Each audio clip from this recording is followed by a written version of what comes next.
if you knew the reality of war or counterinsurgency, you would not do it. It's literally insane. The other day I got an email asking me for my advice and opinions on whether this individual should join the military, and if so, which branch, and how to navigate that process. And I had to really sit with it for a while because I realized that I really cannot advocate for anybody joining the military right now or in the foreseeable future. I really understand the call and desire to serve.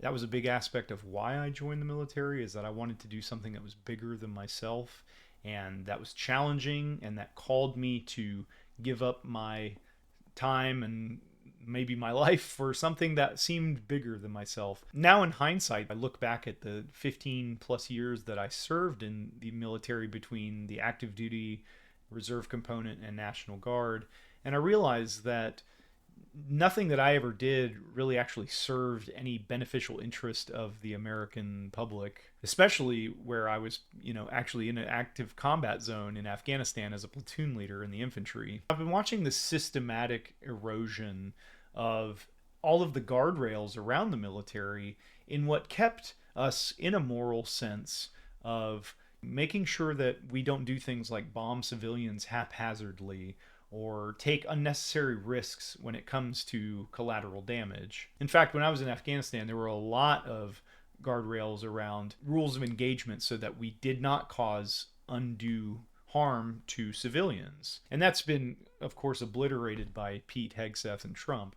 If you are in the military now, you are serving the billionaire elite Epstein class and nothing else. You're not defending democracy or America. You are actively being used as a pawn to go put your life on the line to protect the infrastructure of business interest of these people that are just absolutely raking the middle class over the coals. Effectively, the middle class essentially doesn't really exist anymore in this country functionally. And even after the fact of service, they're starting to really erode the benefits that you are promised to begin with.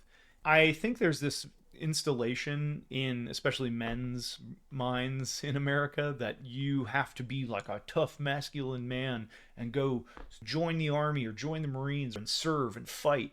And I think it's just insane now looking back on how I used to think like that at the age of 20, where it was like my nested sense of masculine identity was rooted in this concept of standing up and raising your right hand and swearing an allegiance and oath to the Constitution. But the reality of it is so pulled away from that. They use these propagandized notions of what you'll be doing in order to convince you to do it. Because if you knew the reality of war or counterinsurgency, you would not do it. It's literally insane. I mentioned this in a video that I made recently talking about the same sort of stuff, but not one single veteran that I know that went to combat came away from it with a positive experience. Now, that's not to say that there are people out there that loved it, and those people are either sociopaths, psychopaths, or complete morons, to be honest. But for those of us with a heart and a brain, we walked away from those wars completely disenfranchised by the reality of it. I went to Afghanistan in 2013 to 2014, and I saw the deep levels of corruption that were occurring between our government and the Afghan government. What we were seeing on the ground was not being reflected in the reports that were going back up the chain of command and all the way to Washington and into the US media to the public. Every single thing that had to happen in Afghanistan had to occur through a massive exchange of money, and the accountability of where that money went was completely non-existent. One of my best friends that was there with me had a job where he would just fly from area to area all over the country with enormous bags of literal cash that they would use to pay off certain government officials or local religious leaders in order for them to make anything actually occur that they wanted to have happen. So you want to build a school? Okay, well, you have to go pay this guy a massive sum of money with no accountability in order for it to even happen. And then you have to pay for the actual school to be built. So we were watching this rampant amount of massive corruption, and it was deep and systemic.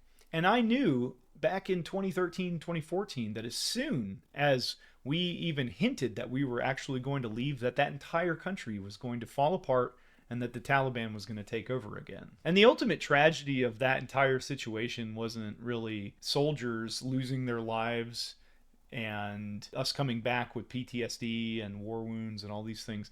The ultimate tragedy is that we promised the Afghan people this future, and a lot of people on the ground level worked really hard. Both US coalition and Afghans alike worked incredibly hard and sacrificed so much to make that a reality, but it was all a house of cards, and the rug was pulled out from under it for economic reasons. And of course, it was flawed from the get-go, because you cannot go into a country in Southwest Asia and install a Americanized democracy. It's just not possible. So now I look at what we're doing in Iran, and it's completely insane. It makes no sense. And I get the sense that I look back at my time in the military, especially when I was in Afghanistan, and there was a generalized sense of strategy. It was very flawed, but there was at least a coherent ideology throughout the military, and it was somewhat publicly available to understand and digest. Whereas this administration and this war makes zero sense.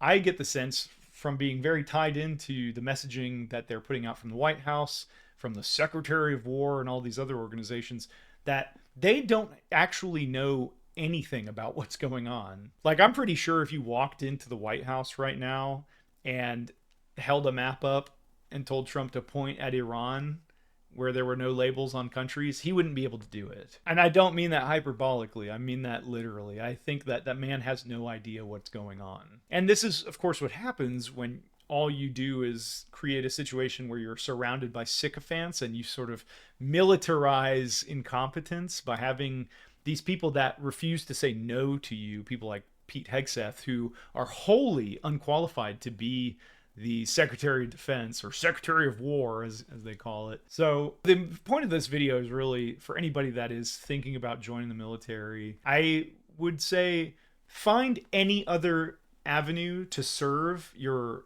country, your state, your local community especially, before you think about doing something where you're going to have to maybe fight, kill, and die for all these aforementioned reasons. One of the best things that I did with my life was when I got out of the active army, I became a paramedic firefighter in the metro Atlanta area.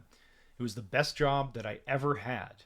All I did was help people. You're never in a moral quandary where you're asking yourself, is this the right thing to do? And it instills the same qualities of discipline, of physical prowess, of intelligence, of tactical thinking, without ever having to harm a single human being. So if you're thinking, I really want to serve, I really want to do something bigger than myself, you can still do that. You've just got to break away from that modality of thought that has convinced you that the best way to do it is to pick up a gun. In my opinion now, looking back on all the things that I've done, it is the lowest form of strength and service and sacrifice to threaten violence on somebody else. It's such a higher calling to be able to look at a situation and say, how do we de-escalate? How do we help people so that we don't have to resort to violence? At the end of the day, I'm not a pacifist. I think you always have to have some level of military for defense purposes, but our country is like a metastasized tumor, and everything that we project out into the world militarily has nothing to do with defense and has everything to do with creating an ecosystem for the billionaires to extract wealth. It's all about exploitation because we're a capitalist country. At the end of everything in capitalism, somebody has to get exploited in order for profits to be made. So the military is essentially just a militant wing of billionaire crony capitalism now, and it has been for a very long time as well. It will always be a tough thing for me to contend with because there are parts of myself that are very proud of my service,